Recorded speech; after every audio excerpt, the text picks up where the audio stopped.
على أشرف الأنبياء والمرسلين وعلى آله وصحبه أجمعين. سبحانك لا علم لنا إلا ما علمتنا إنك أنت العليم الحكيم. رب اشرح لي صدري ويسر لي أمري واحلل عقدة من لساني يفقهوا قولي. أما بعد. الحمد لله على نعمة الإسلام، الحمد لله على نعمة الإيمان وكفى بها من نعمة. Alhamdulillah, segala puji bagi Allah Subhanahu wa Ta'ala yang mengumpulkan kita, mendudukkan kita, memberi kita kesempatan untuk berdoa, bermunajat, mencari ilmu, serta segala perkara yang membawa kita untuk semakin selamat, yang membawa kita untuk semakin dekat, yang membawa kita untuk menjadi hamba-hamba yang semakin paham tentang tujuan kehidupan dan mempersiapkan perkara-perkara untuk setelah perkara-perkara di kemudian hari atau di masa depan kita yang sesungguhnya dengan sebaik-baiknya persiapan. Persiapan utama kita adalah ilmu. Persiapan utama kita adalah mengertikan diri. Persiapan utama kita adalah memahamkan diri, mendekatkan pikiran kita dengan pikirannya Nabi Muhammad SAW. Gimana cara beliau berinteraksi, gimana cara beliau berpikir, gimana cara beliau mengelola keadaan. Semua hal aspek apapun yang ada di dalam kehidupan Nabi, semuanya merupakan uswatun hasanah. Semuanya adalah tauladan untuk kita semuanya, dan itu ditaukid atau ditekankan oleh Allah Subhanahu wa Ta'ala lewat firman-Nya, di mana Allah Ta'ala mengatakan innalakum fi rasulillahi uswatun hasanah. Sesungguhnya bagi kalian di dalam Nabi Muhammad itu ada suri tauladan terbaik. Segala perkara sekecil apapun itu, kalau ngikutin Nabi nilainya jadi pahala. Segala hal apapun yang kita lakukan, kalau kita kaitkan dengan Rasulullah SAW, semuanya jadi bernilai pahala. Nabi Muhammad cara ngomongnya gini, Nabi Muhammad caranya bahkan di dalam perkara-perkara kecil yang kita anggap sebagai sesuatu yang sifatnya itu ada, atau sesuatu yang sifatnya itu kebiasaan. Kita semuanya mandi, sering mandi nama betul. Kabeh hadus mesti. Nggih. Tapi kalau cuman mandi jebar jebur gitu tok, ndak ada nilai pahalanya. Tapi kalau kita mandi, kita mandi tadi misalkan jenengan mau berangkat ke sini, mandi, ya Allah saya niat mandi, ben ndak kecut. Niat mandi biar sebelah saya itu konsentrasi, nggak perlu tutup hidung karena kelek saya kecut misalkan. Jadi pakai parfum secukupnya, pakai parfum secukupnya. Perempuan boleh pakai parfum. Anjurannya Nabi kalau perempuan itu pakai parfum yang warnanya itu keluar, tapi aromanya itu sedikit. Istilahnya aromanya itu untuk dirinya sendiri, dan dipakainya itu di dalam, bukan di luar. Dipakainya itu di dalam, bukan di luar. Kalau laki-laki sunnahnya itu yang warnanya soft tapi wanginya itu keluar. Jadi laki-laki misalkan mau berangkat Jumatan, mau nyemprot parfum mulai dari ujung kepala sampai ujung kaki, sak botol langsung tek, enggak apa-apa. Kalau buat laki-laki. Tapi kalau perempuan usahakan pakainya itu di dalam. Jadi kalau misalkan kita pakai baju double, jangan pakai daster, habis itu pakai gamis atau pakai kaos dalamnya, habis itu pakai jubah. Nah, pakai parfumnya di baju yang dalam. Pakai parfumnya di baju yang dalam, habis itu dirangkepi sama jubah. Biar apa? Biar wanginya itu nggak keluar, tapi dipakai untuk diri sendiri. Minimal sebelah kita itu nyium aroma wanginya kita, tapi nggak sampai kemana-mana baunya. Karena kalau baunya perempuan itu kecium sama laki-laki yang bukan mahram, ini efeknya juga nggak baik. Ini efeknya juga nggak baik. Jadi perkara-perkara kecil, perintilan-perintilan yang menjadi kebiasaannya kita, yang biasa pakai lotion, yang biasa pakai celak, kalau disambungkan sama sunnahnya Nabi Muhammad, jadi dapat pahala. Nabi Muhammad senangannya celaannya sebelah kanan dulu, habis itu sebelah kiri. Dan celaannya beliau sebelum tidur, duduk arep budal kondangan. Jadi mau tidur itu beliau celaan kanan dulu, setelah itu kiri. Setelah itu sambil baca doa, Allahumma nawwir basari wa basirati. Ya Allah, mata saya ini saya pakai ngelihat. Jangan cuma ngelihat yang kelihatan saja, ya Allah kasih cahayanya mata untuk mata saya yang isi, yang kelihatan, dan untuk mata batin saya. biar ngelihatnya lebih cerah, biar ngelihatnya lebih luas, biar ngelihatnya lebih jernih, biar ngelihatnya lebih indah seperti pandangannya Nabi Muhammad sallallahu alaihi wasallam. Perkara celaan untuk pahala, perkara pakai lotion dapat pahala, perkara ngerawat rambut, sisiran, semuanya kalau kita kaitkan dengan Nabi Muhammad sallallahu alaihi wasallam semuanya jadi bernilai pahala. Jadi seperti itu efeknya ilmu. Dan ini kalau orang nggak berilmu nggak iso. Untuk nyambungkan seperti ini nggak bisa. Apa yo atus yo cuman gitu aja. Nggak ada niat apapun ya, cuman buat seger-segeran. Kalaupun dia ngerawat badan, ngerawat dirinya sendiri ya dipakai untuk dirinya, untuk kenikmatan dirinya. Tapi nggak ada nilai pahala di dalam perkara-perkara tersebut. Jadi uswah hasanah. Nabi Muhammad ini suri tauladan terbaik kita, dan itu juga alasan kita baca salah satu kitab yang istilahnya mereteli segala hal yang berkaitan dengan karakteristiknya Nabi Muhammad sallallahu alaihi wasallam, atau kitab yang kita sebut dengan Wasailul Wusul ila Syamailir Rasul. Ini adalah wasilah untuk sampai kepada karakternya Nabi Muhammad atau semua hal yang terkumpul pada diri Rasulullah sallallahu alaihi wasallam. Ta'lifus Syekh Al-Alim Al-Allamah Al-Muhaddits Yusuf bin Ismail An-Nabhani. Jadi dikarang atau disusun oleh salah seorang syekh, Al-Alim yang luar biasa alim, Al-Allamah yang begitu luas ilmunya, Al-Muhaddits seorang ahli hadis. Orang kalau sudah dijuluki Al-Muhaddits itu minimal hafal 1000 hadis. Minimal hafal 1000 hadis. Lek awake dhewe panggah apale la taqtub walakal jannah molak malik kuya al ilmu nurun. Wes ndak usah komen sama apa yang dikarang sama para muhaddits, yaitu beliau yang bernama Yusuf bin Ismail An-Nabhani.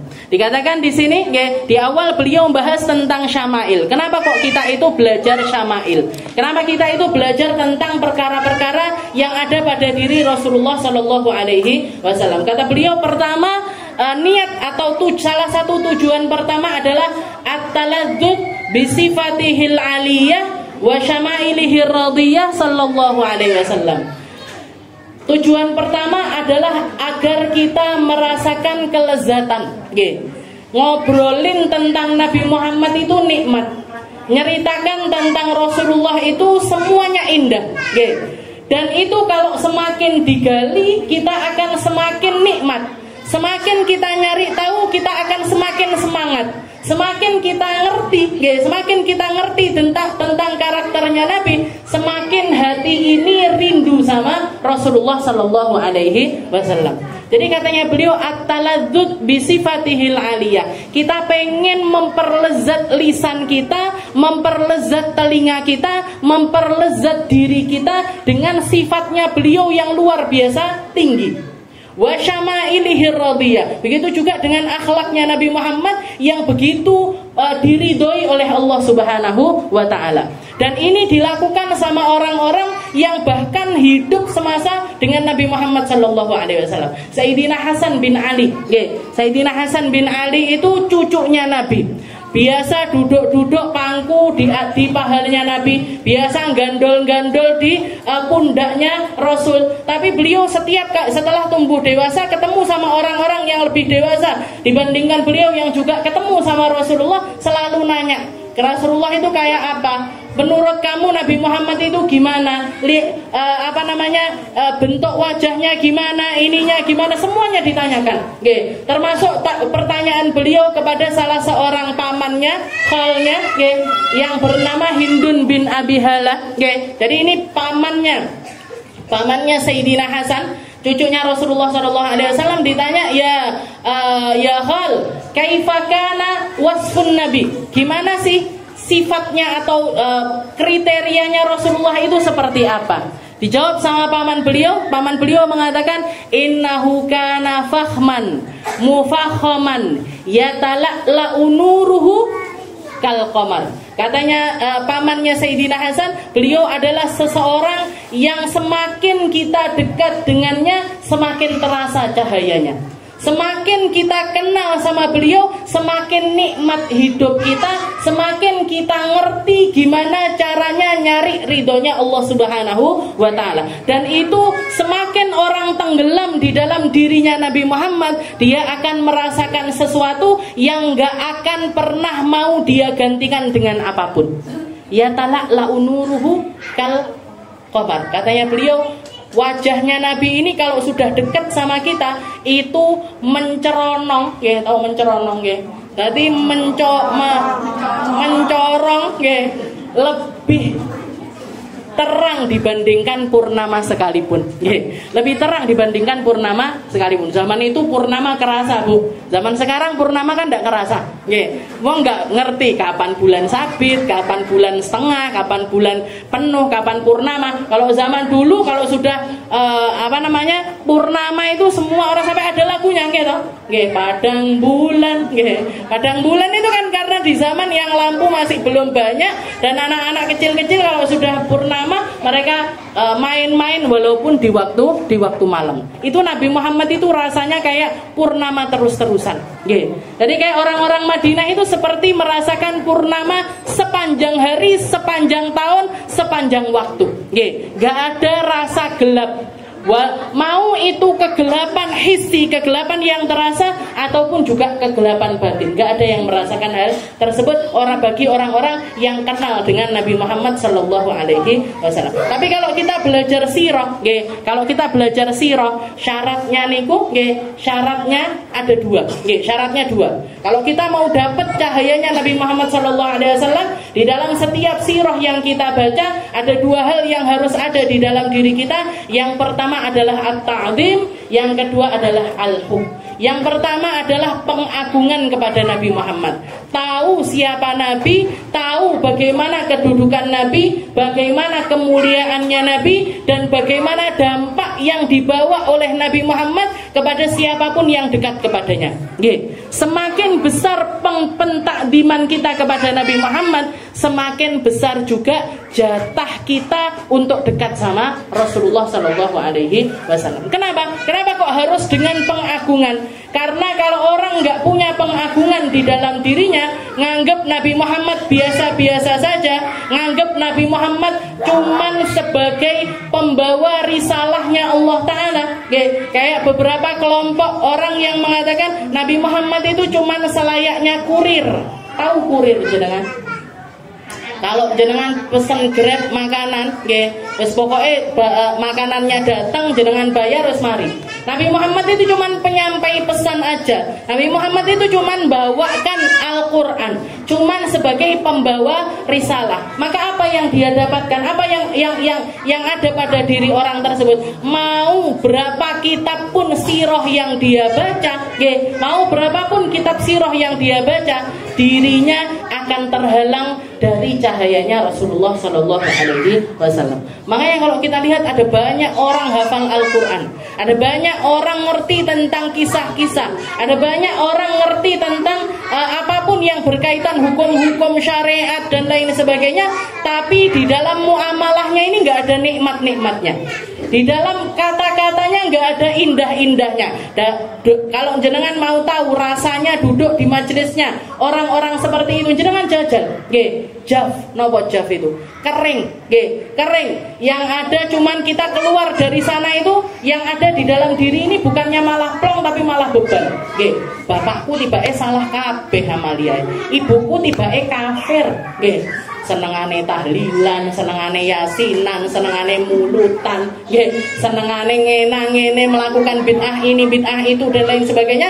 Pulang ke rumah, saya ketemu sama orang bahkan yang kena dengan paham-paham yang semacam ini. Dia setiap kali datang ke rumah ibunya bawa rukoh sendiri, bawa sajadah sendiri. Kenapa? Karena nganggep ibu bapaknya ini najis.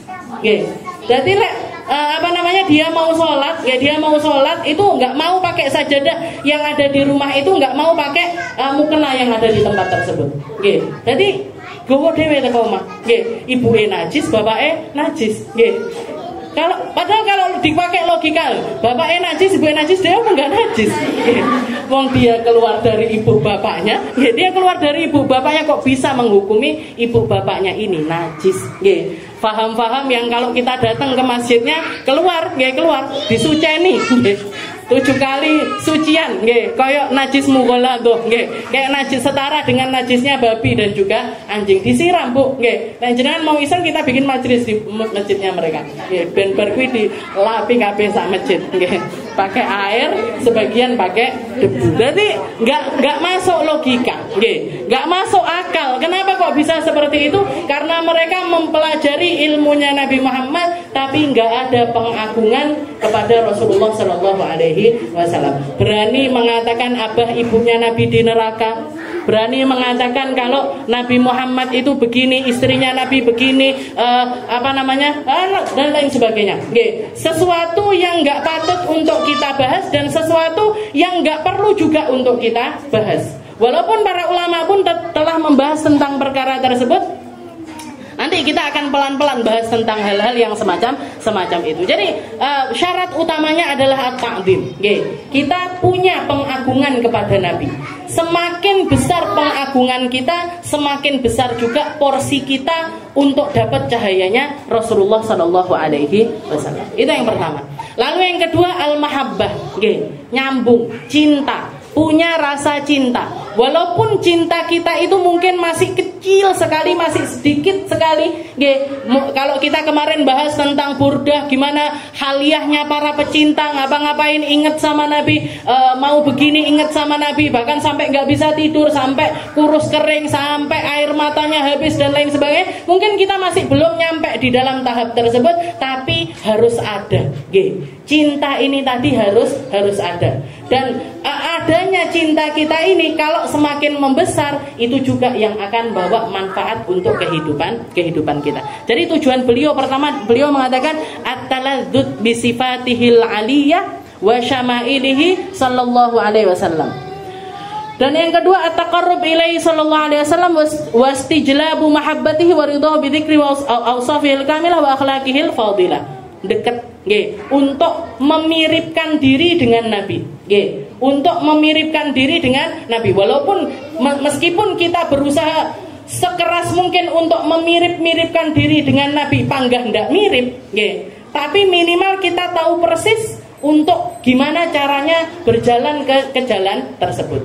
Dan yang lebih penting dibandingkan, kriterianya Nabi ini kan ada yang khalqiyah, ada yang khuluqiyah. Ada yang secara fisik. Kalau secara fisik ini yang bisa kita tirukan ya apa yang dilakukan Nabi tentang khalqiyahnya beliau, perawatannya. Tapi kalau mersiskan diri sama Nabi kan nggak mungkin. Nabi Muhammad alisnya nun karpe dewe, awet dewe dadak dikerok dhisik, lek melek dadi nun. Nabi Muhammad hidungnya dikatakan sama Sahibul At-Tibai, hidungnya Nabi itu kayak huruf alif, alif al-anfi, mimiul fami, mulutnya Nabi itu kayak huruf mim, cilik mungil, awake dhewe mlebek rono mlebek rene. Hidungnya Nabi kayak huruf alif. Kita kalau ngaca hidungnya kita kayak huruf apa? Ba, lek ndak iya. Lek ndak tak, bleber lono, bleber rene, Nabi Muhammad lurus, lurus dan juga istilahnya semuanya sempurna, Memang didesain sama Allah Taala sesempurna mungkin, Tapi jadi at-taqarrub ilaihi ini maksudnya selain kita bisa untuk istilahnya agar kita ini punya bayangan seperti apa Nabi Muhammad, karena kan nggak ada fotonya Nabi, Nabi Muhammad nggak pernah difoto, Nabi Muhammad nggak pernah, walaupun ada dikatakan di dalam Nabi Muhammad itu pernah bukan difoto, zaman dulu nggak ada foto, pernah ada yang melukis wajahnya Rasulullah Shallallahu Alaihi Wasallam. Ketika Rasulullah masih kecil, sekitar usia 7 tahun, 8 tahun itu, ada seorang pelukis yang jatuh cinta dengan wajahnya Nabi. Ini wajah manusia yang istilahnya nggak ada bandingannya sama sekali. Dilukis sama beliau, dilukis sama laki-laki tersebut, sama pelukis tersebut. Usianya Nabi masih kecil sekali. Setelah itu dikatakan ketika dia pergi ke satu tempat dan tempat tersebut ada Injil yang asli, ada buku Injil yang asli. Dikatakan pendetanya ini ketika menceritakan kepada laki-laki tersebut, di dalam Injil ini ada karakteristiknya Nabi yang terakhir, bahkan di dalamnya ada fotonya Nabi Muhammad sallallahu alaihi wasallam. Dan dikatakan ketika masa saya ketika pergi ke Mekah dibaca istilahnya Nabi yang terakhir itu lahirnya di Mekah, namanya Ahmad, abahnya namanya Abdullah dan lain sebagainya. Dilihat kok ini mirip sama orang yang pernah anak kecil yang pernah saya lukiskan. Dikatakan dijejerkan dan fotonya sama persis. Ini di dalam kitab. Makanya dikatakan orang kalau bahas istilahnya orang Kristen, agama Kristen, para pendeta Kristen, kalau mereka mau istilahnya semua hal yang ada di dalam Injil itu dikeluarkan secara keseluruhan, mereka akan mendapati lebih dari separuh Injil itu adalah keterangan tentang Nabi Muhammad sallallahu alaihi wasallam. Tapi sayangnya disembunyikan. Nggak mau bahas, nggak mau tahu, nggak pengen tahu. Bahkan sebagian di antara mereka punya keinginan, punya niatan kalau Nabi terakhir ini nanti keluar kita bunuh bareng-bareng.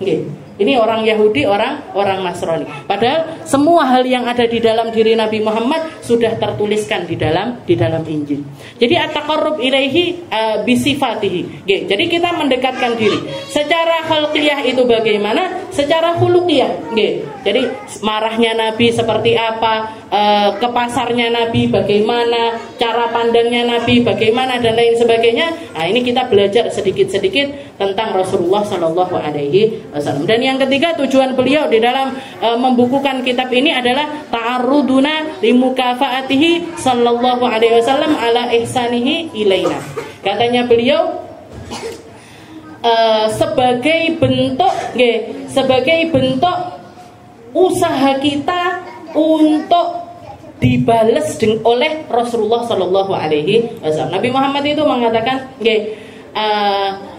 barang siapa yang berbuat baik aja.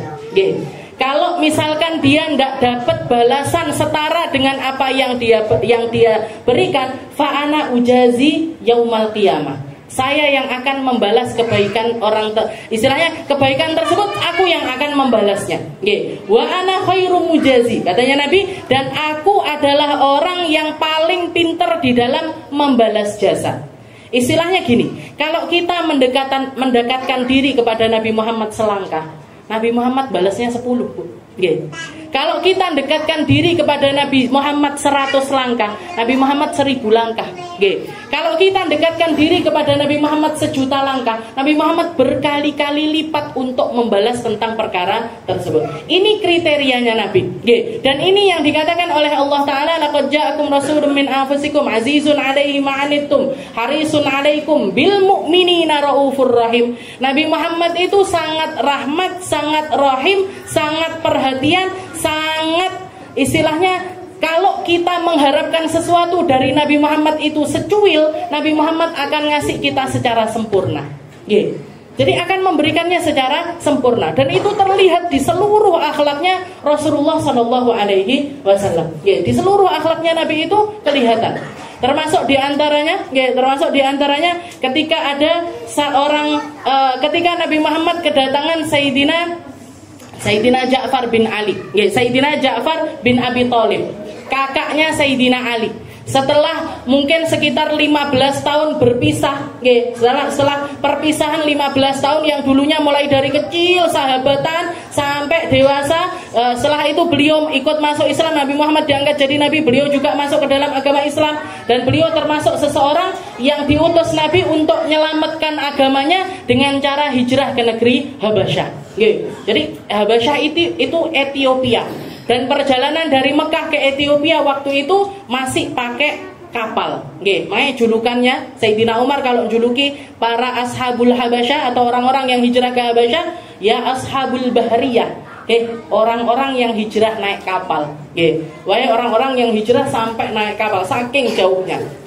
Dikatakan Nabi Muhammad ketika melihat Sayyidina Ja'far ini datang, Dan itu momennya bertepatan dengan Fathu Khaybar, bertepatan dengan tuntasnya peperangan Khaybar, yang dimana Nabi Muhammad dapat harta ghanimah luar biasa banyak, dapat budak luar biasa banyak. Bahkan dikatakan Nabi Muhammad sampai punya tanah berhektar-hektar, itu tempatnya di Khaybar. Setelah itu kelihatan Sayyidina Ja'far ini datang. Waktu itu Nabi Muhammad OT-OT, Bu. Jadi atasnya beliau belum pakai baju. Mau pakai baju belum sempat. Kelihatan Sayyidina Ja'far datang, beliau langsung berdiri, langsung berdiri. Setelah itu mengatakan, ma ra'aitu bi ayyihima afrah. Saya nggak ngerti ini, saya senangnya ini karena apa? Bi fathi Khaybar am bi qudumi Ja'far. Karena pembebasan Khaybar atau karena datangnya Ja'far. Bahkan kedatangan Ja'far ini jauh lebih saya sukai ketimbang kemenangan saya di Khaybar. Datangnya satu orang disetarakan sama Nabi Muhammad dengan penaklukan satu negeri.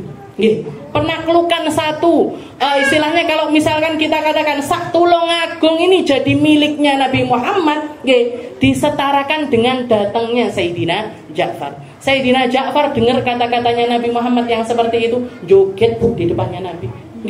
Nggak bisa nahan lagi, saking senangnya beliau nari-nari di depan Rasulullah Sallallahu Alaihi Wasallam. Kita kalau istilahnya kita kalau nyambut tamu ataupun nyambut seseorang yang kita rindukan, kita sukai, paling istilahnya penyambutannya gimana? Tola'al, istilahnya guru saya kemarin Habib Segaf sama istrinya datang ke sini, ya jamuannya, kita makanan kita siapkan, tapi nggak ada yang bikin beliau sampai joget, itu nggak ada. Ini Rasulullah Sallallahu Alaihi Wasallam, pinternya beliau di dalam kata-katanya lebih dari apa yang kita prediksikan. Kalau beliau memberikan sesuatu lebih dari apa yang disangka-sangka orang untuk diberikan. Datang satu orang masuk ke dalam agama Islam, katanya Nabi Muhammad tak hadiahi kamu. Kalau kita kelihatan ada orang masuk Islam, hadiahi apa jenengan? Paling rukuk. Saya yang sering dengar orang-orang istilahnya orang dulu waktu belajar di Hadramut itu banyak orang baru masuk Islam, di kampusnya atau karena pengaruh ini dan lain sebagainya masuk Islam. Katanya mereka, hadiah apa yang paling banyak kamu dapat? Rukuh. Rukuh, kalau nggak gitu Al-Quran, kalau nggak gitu sajadah. Ini ada orang masuk Islam di depannya Nabi, katanya Nabi Muhammad tak hadiahi kamu kambingku yang ada di bawah lembah. Diparani, dikirain mungkin 5 apa 6. Itu kambing memenuhi kaki bukit, Bu. Itu kambing memenuhi kaki bukit, jadi sampai nggak kehitung lagi berapa banyaknya kambing-kambing tersebut, dibawa pulang ke kampungnya yang dulunya dia orang miskin papa jadi orang paling kaya raya, jadi orang paling kaya raya. Setelah itu dia mengatakan, halumma ilal Islam, ya qaumi udkhulul Islam, wahai kaumku masuklah kamu ke dalam agama Islam, fa inna Muhammadan qad tasaddaqa, karena Muhammad adalah seseorang yang berani mensedekahkan sesuatu yang nggak akan mungkin ada manusia mampu mensedekahkan seperti sedekahnya Nabi Muhammad Sallallahu Alaihi Wasallam. Pikirannya piro yang didapat berapa? Jadi itu kriterianya Rasulullah Sallallahu Alaihi Wasallam. Ketika kita belajar sirah, kita lagi narik itu, ya Rasul, nih saya belajar sirah. Ya Rasul, saya sholawat. Ya Rasul, saya dekatkan diri kepadamu. Ya Rasul, saya narik lebih banyak tentangmu. Maka kasih balasan untuk saya. Kasih balasan untuk saya. Entah dengan cara terasa kedekatanmu kepadaku, entah dengan cara semakin indah lisanku di dalam berkata-kata, entah dengan cara aku selalu membayangkan dirimu dimanapun aku berada, entah dengan cara apapun ya Rasul, balas apa yang aku berikan, yang sedang aku usahakan ini. Dan engkau adalah seseorang yang paling pintar di dalam membalas jasa. Engkau adalah seseorang yang gak akan menyia-nyiakan siapapun dan tidak akan pernah mengecewakan usaha seseorang sekecil apapun. Itu Nabi kita, Nabi Muhammad Sallallahu Alaihi Wasallam. Wa minha ana ma'rifatnya. Jadi banyak tujuan ini 3 aja. Saya sebutkan 3, itu insya Allah sudah yashmul al-jami'. Insya Allah sudah mencakup segala hal yang diinginkan sama sang pengarang di dalam kitab ini. Al-Faslul Awal, pasal yang pertama. Nggih, pasal yang pertama yang beliau bahas tentang Nabi Muhammad adalah fi nasabihi syarif sallallahu alaihi wasallam, tentang nasab mulianya Nabi Muhammad sallallahu alaihi wasallam. Perkara nasab ini perkara penting. Nggih. Perkara nasab ini perkara penting. Karena ketika kita memutuskan nasab, berarti kita menuduh orang-orang yang kita katakan bukan anaknya fulan ini sebagai anak-anak haram. Nggih.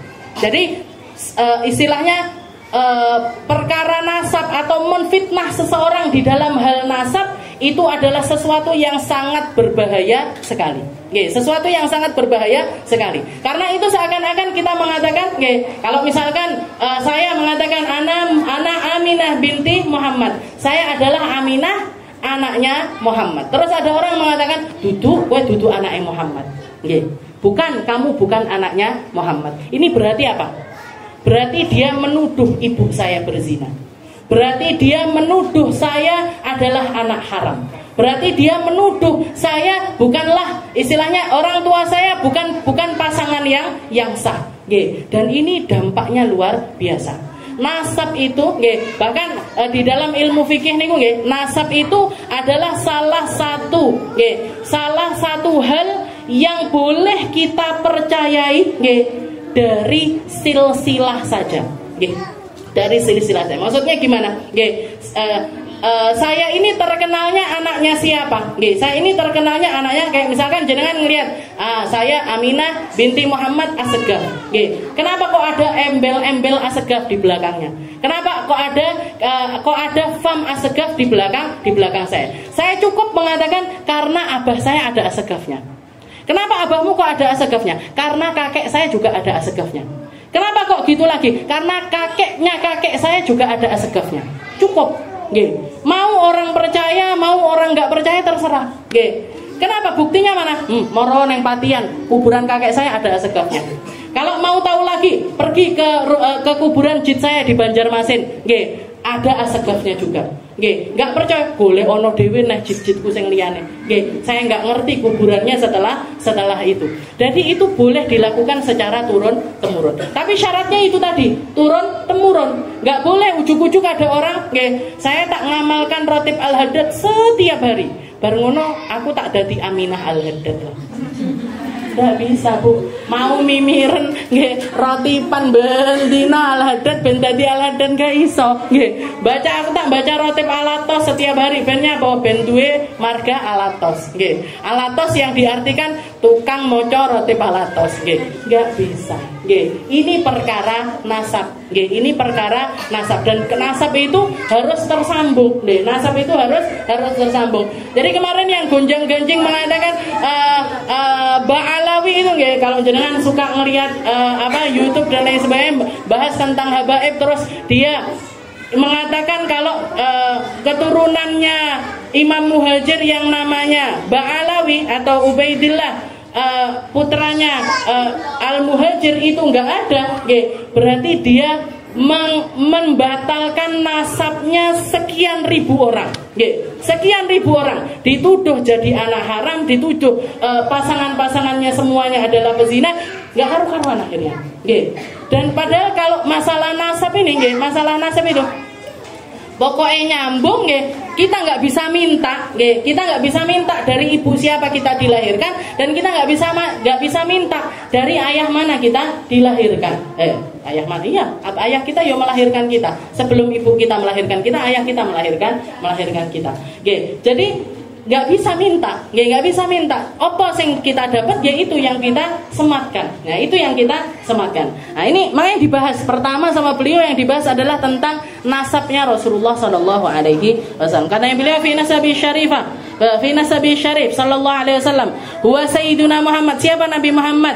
Huwa Sayyiduna Muhammad. Beliau bernama Muhammad. Rasulullah Sallallahu Alaihi Wasallam, utusan Allah Sallallahu Alaihi Wasallam. Ibnu Abdullah, abahnya beliau namanya Abdullah bin Abdul Muttalib, kakeknya namanya Abdul Muttalib bin Hashim bin Abdi Manaf bin Qusay bin Kilab bin Murrah bin Ka'ab bin Lu'ay bin Ghalib bin Fihd bin Malik bin Nadhr bin Kinanah bin Khuzaimah bin Mudrikah bin Ilyas bin Mudhar bin Nizar bin Ma'ad bin Adnan, sampai Adnan. Jadi nasabnya beliau yang beliau katakan ini memang benar-benar nasab yang asli, yang benar, yaitu nasabnya Nabi Muhammad yang tersambung sampai Sayyidina Adnan. Walaupun para ulama juga punya rentetan nasabnya Nabi sampai Nabiullah Adam. Dari Sayyidina Adnan ini nanti nyambung kepada Nabiullah Ismail. Dari Nabi Ismail nyambung kepada Nabi Ibrahim dan terus nyambung kepada nabi-nabi yang lainnya sampai kepada Nabiullah Adam.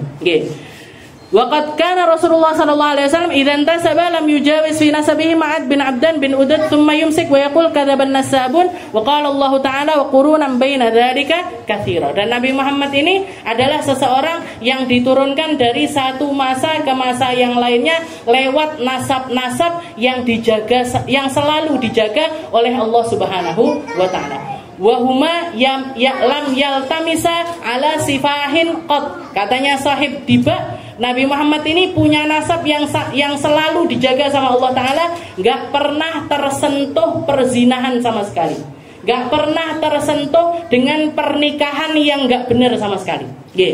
Padahal di zaman jahiliyah dulu, di zaman sebelum Nabi Muhammad terutus di negeri Makkah itu, bahkan pernikahan yang disahkan, pernikahan yang disahkan atau nasab yang disahkan itu ada 4 macam.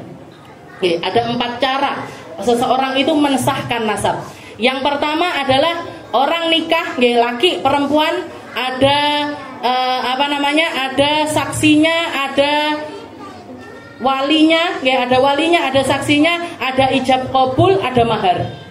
Nah itu pernikahan yang ada di zaman jahiliyah dan disahkan sampai datangnya agama Islam dan disahkan sampai zaman sekarang ini. Ini satu-satunya cara penasaban yang sah itu adalah dengan pernikahan yang semacam ini.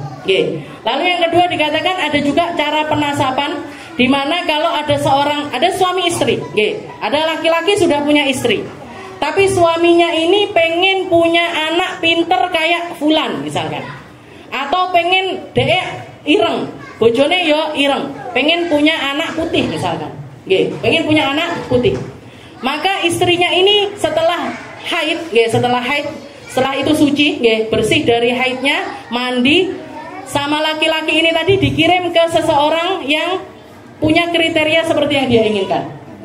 Dikirim, nggak dikirim tak bu, ya sudah pasti buat buat digauli.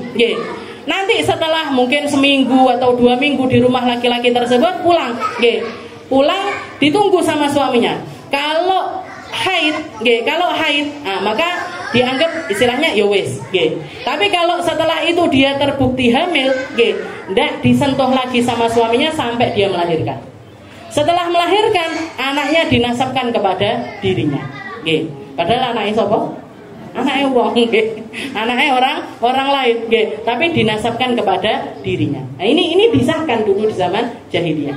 Lalu yang ketiga, ada perempuan, maaf memang perempuan yang bisa dipegang, memang perempuan yang bahasanya kalau sekarang, para pelacur, istilahnya perempuan-perempuan yang nggak bener, dia masang tanda di depan rumahnya, jadi kayak misalkan ada bendera warna apa gitu, jadi laki-laki tahu persis kalau perempuan ini perempuan bisa dipakai, nanti si perempuan ini yang ngitung, oh yang langganan sama saya A, B, C, D, E misalkan, A, B, C, D, E, 5. Nah, jadi 5 orang ini yang jadi pelanggan saya. Nah, nanti kalau misalkan dia hamil, datangkan dukun. Datangkan dukunnya nanti yang meraba-raba. Oh iki anaknya si B misalkan, apa iki anaknya si C. Dan si laki-laki itu harus bertanggung jawab, si perempuan ini juga harus istilahnya ridho kalau yang bapaknya itu adalah si yang itu tadi. Jadi Pak Dukun yang menentukan, Pak Dukun yang menentukan. Itu cara ketiga. Cara yang keempat ini mirip dengan cara ketiga, cuman bedanya nggak pakai perantara dukun, nggak pakai perantara dukun. Jadi misalkan pelanggannya 5 orang itu tadi, setelah dia hamil, dia nanti yang milih, kamu bapaknya, kamu bapaknya dari anak, dan itu disahkan.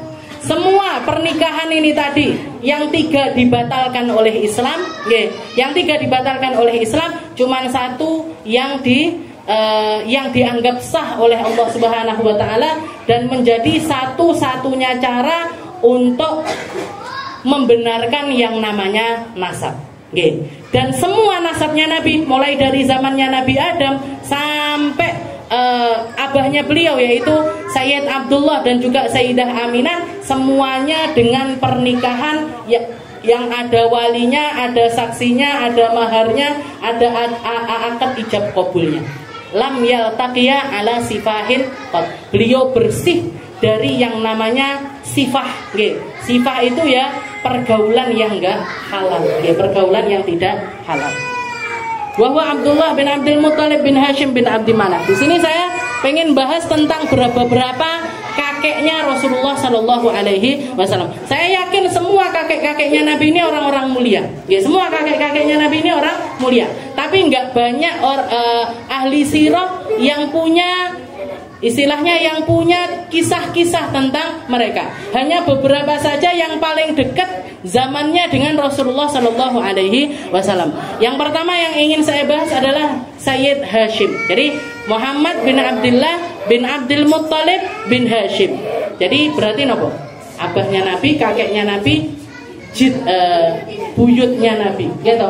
Buyutnya Nabi. Jadi Sayyid Hashim ini adalah buyutnya Rasulullah Shallallahu Alaihi Wasallam. Dikatakan Hashim bin Abdi Manaf kana sahibu ila fi Quraisy. Beliau adalah seseorang yang dimaksudkan oleh Allah Ta'ala di dalam pujiannya di dalam Al-Quran, yaitu perkataan Allah Ta'ala yang mengatakan li ila fi Quraisy ila fihim rihlatash shita'i was-sayf falyabudu rabb hadzal bait alladzi at'amahum min ju'in wa amanahum min khauf. Ini adalah kriterianya Hashim bin Abdi Manaf. Hashim bin Abdi Manaf. Apa yang pertama? Li ila fi Quraisy. Lihatlah, Allah Ta'ala bersumpah tentang orang-orang Quraisy. Apa yang mereka lakukan? Ila fihim rihlatash shita'i was-sayf. Mereka adalah seseorang yang punya kebiasaan rihlah. Rihlah bukan tamasya, Bu. Jadi bepergian di musim syita ataupun musim saif.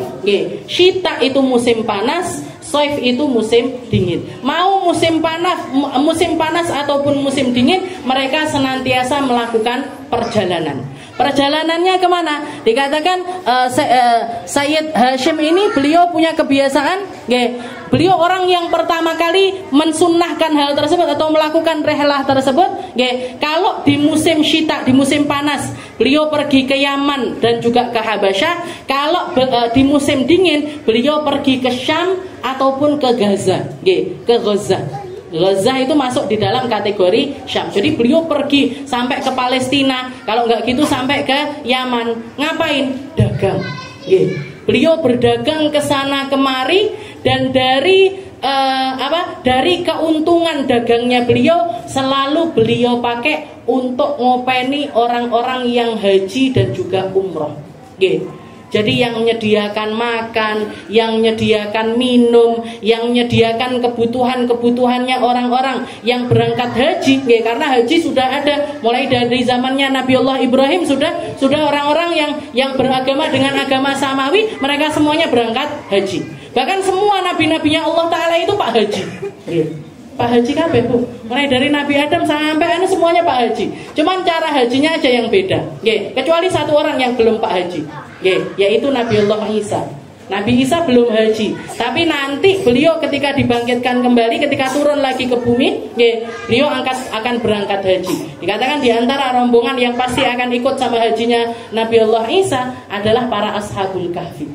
Ashabul Kahfi, orang-orang yang ditidurkan sama Allah Ta'ala sekian ratus tahun itu, mereka jamaah hajinya Nabi Isa. Tidak tahu saya tapi kloter berapa. Jadi seperti itu, semua nabi-nabinya Allah Ta'ala itu. Tapi tidak enak haji Adam, haji Nuh, haji Idris, tidak enak. Semuanya berangkat haji. Dan jadi beliau ini, jadi kakek-kakeknya Nabi ini semuanya khuddamu Makkah, khuddamul haram. Mereka adalah para orang-orang yang berkhidmah dengan para tamu-tamunya Allah Subhanahu wa Ta'ala. Ini Sayyid Hashim.